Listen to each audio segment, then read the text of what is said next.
This story happened when I was 18 years old, right after my senior year of high school.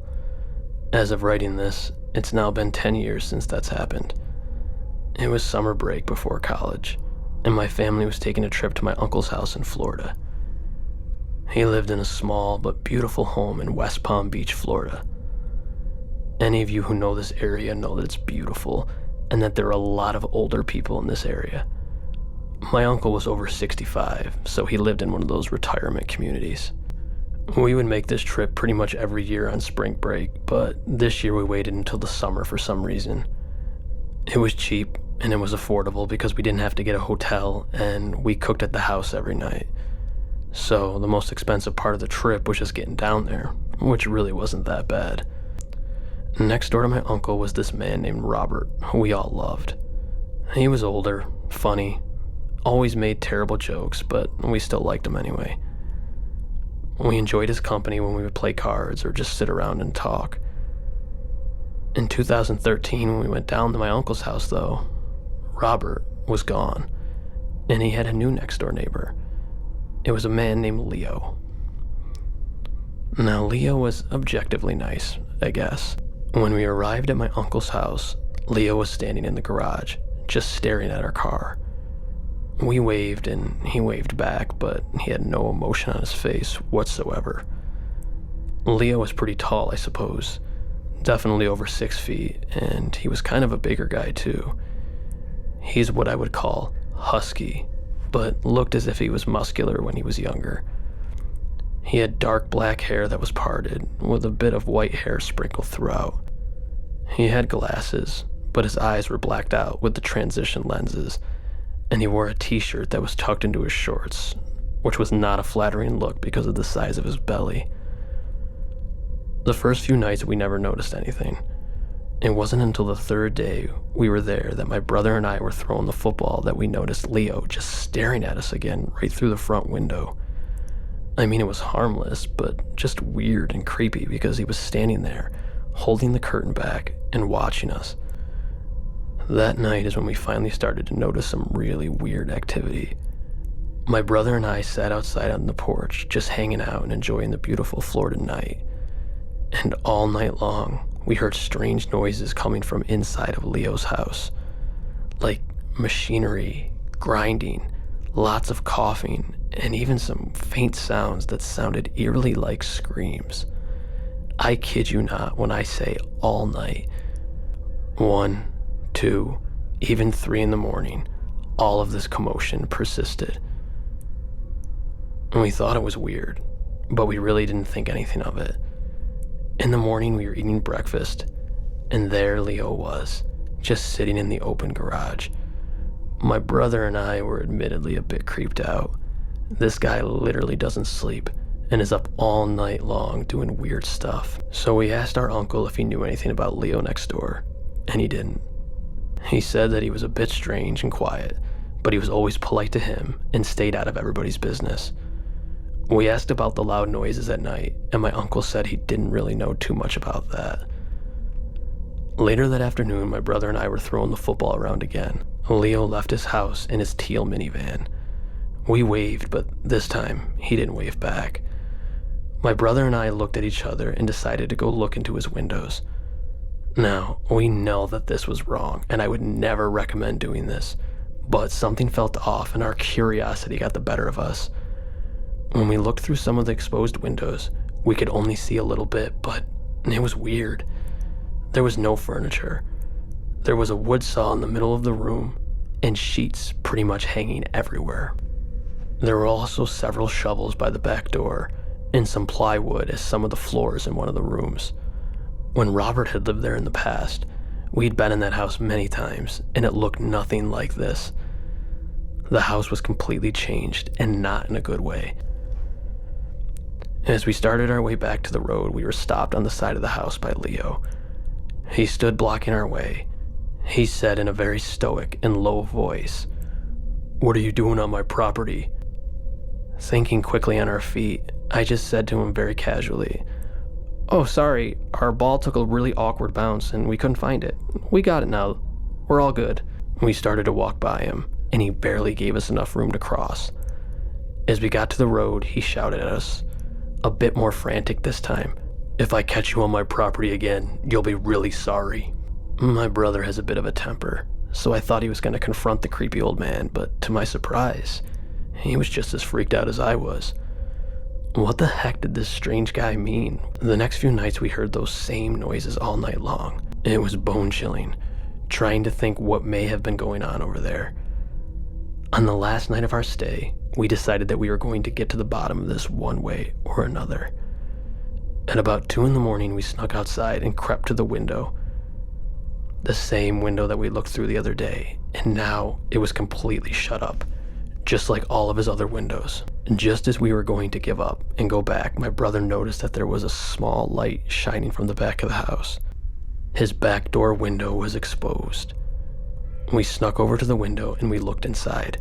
Our imaginations got the best of us, and we ran back to my uncle's house, deciding that the truth may have been too much. What we saw inside still gives me nightmares to this day. And we saw a bit of Leo from the doorway. He appeared to be using the wood saw that we had seen, and on the ground, we could see what looked like another person lying down, with their face on the floor. If this was a person, they were completely unconscious. It's possible it could have been anything, I suppose, but we swore it looked like a woman with long, dirty blonde hair. We ran back to the house, and being young and stupid, we decided against calling the police. We convinced ourselves that he had to have had something else there. We left the next day and saw Leo again standing in his driveway, waving goodbye to us. My brother and I felt sick about the night before.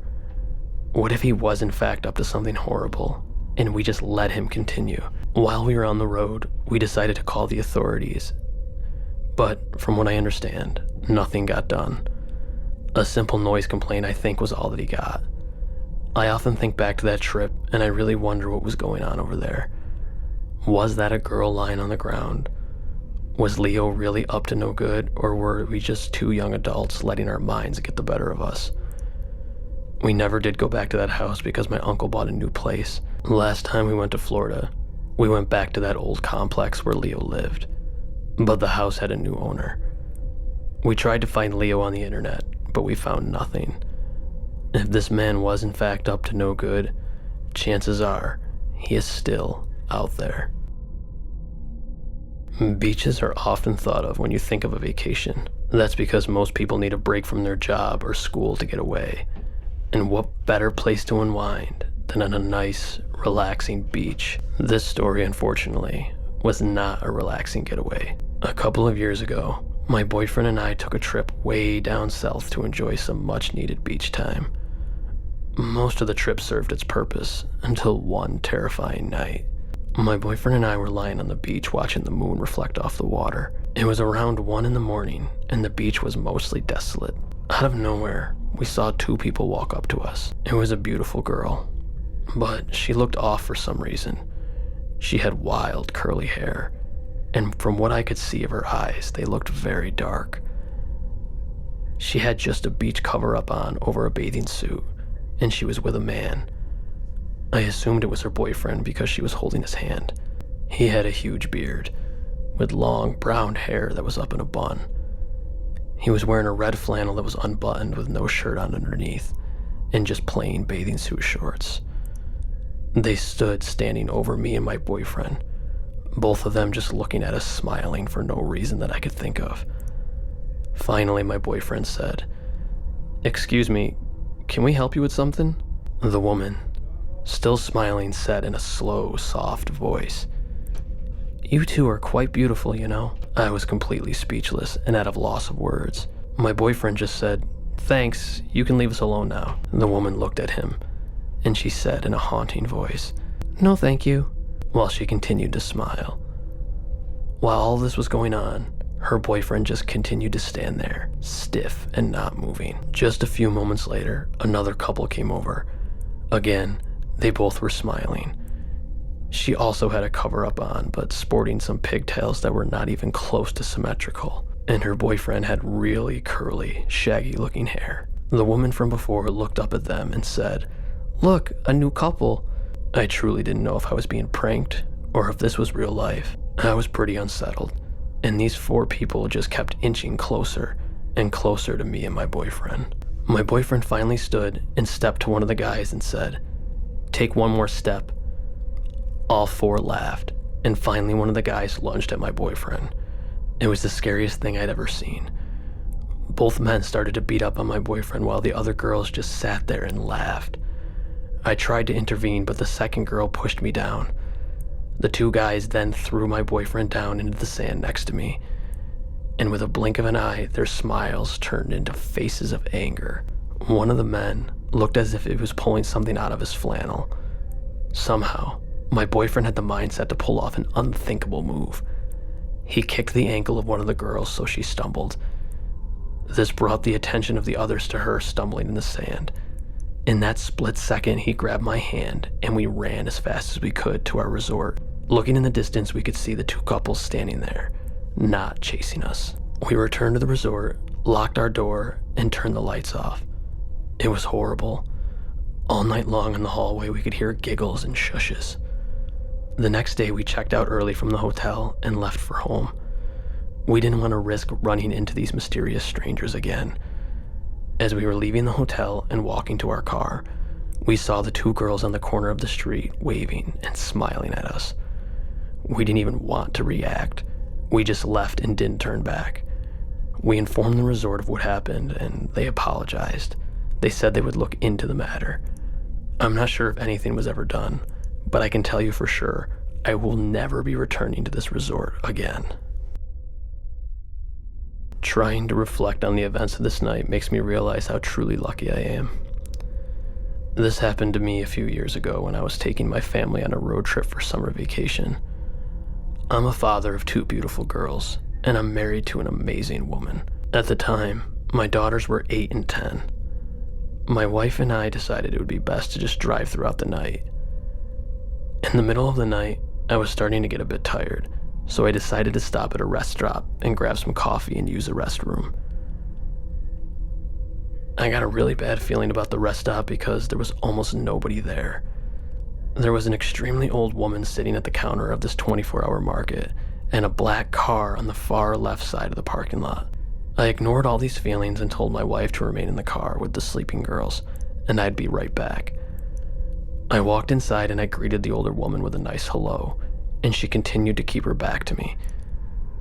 I thought it was rude and I was a little annoyed, but honestly, I didn't care. I was in the bathroom for several minutes. After I went to the bathroom, I washed my face and tried to wake myself up a little bit. When I walked out of the bathroom, the real nightmare began. There were two men holding up the convenience store. One of them was dressed in all black and holding some kind of blunt object, and the other one was wearing a t-shirt and he was covered in tattoos, and his shirt was covered in stains that I was hoping wasn't blood. This guy was waving a knife around at the poor old woman. I didn't know what to do. This woman was in danger, but my family was outside. I didn't know if they were harmed or not, but the fact is, they were in danger. I luckily had my cell phone on me, and I went back into the bathroom, quietly called the authorities. The lady on the phone told me to stay on the line, and just before I could respond to her, the bathroom door opened. I jumped up onto the toilet seat, and I turned the call volume all the way down on my phone. I looked through the crack on the stall door, and it was the man with the tattoos.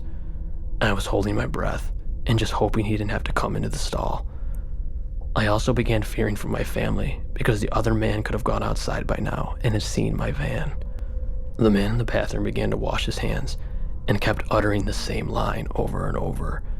"We got this, we got this, we got this." My instincts were telling me to jump out and attack, but my brain was telling me to just wait. The man had a knife, and if I tried attacking him, it may not end well for me. After a minute, he left the bathroom. I forgot that I was still on the line with 911, and I put my phone back in my pocket. I slowly crept out of the bathroom, and I didn't see the old woman. I only saw the two men behind the counter, stuffing what looked like cash in a bag. I saw sirens coming through the lot, and that's when I decided to book it out the door and back to my family. I'm beyond lucky to be alive. As I ran out of the door, one of the men turned and threw a knife at me. He missed me by a lot, but I still dove to the ground. At this point, the cops were already running into the establishment.